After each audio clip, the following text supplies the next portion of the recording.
I gdje su bili, ja sam Miloš YX2 i danas ću vam kažem zašto je Omčo jedini balkanski youtuber koji će da stigne do 3 miliona pratilaca. Jedin koji trenutno može da stigne do 3 miliona pratilaca. Omčo dobija neverovatne preglede na videima, kao što sam već i rekao u videu Omčo će da prestigne baku praseta. Međutim, on dobija, kao što sam rekao, već dosta miliona pratilaca, dosta pregleda.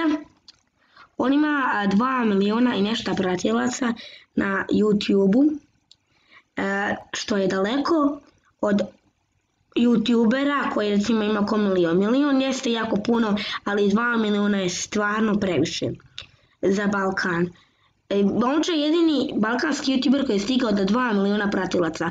Prvi je jedini balkanski youtuber koji je stigao do 2 miliona pratilaca je Omčo. A koji je stigao do milion jeste Muđa, koji sam, kao što je rekao u onom videu, možda prestigne baku praseta.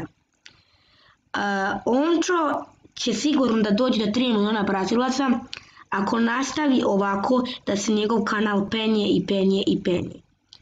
Omčo, nisam siguran koliko ima godina, ali nisam siguran koliko ima godina, kao što sam rekla, da li će uskoro prestati snimati.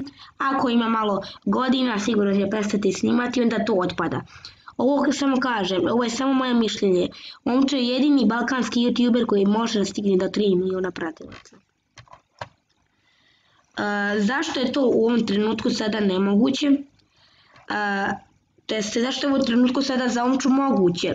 Omčo otvara strane kanale, on je stigao do nečega što drugi nisu otkrili.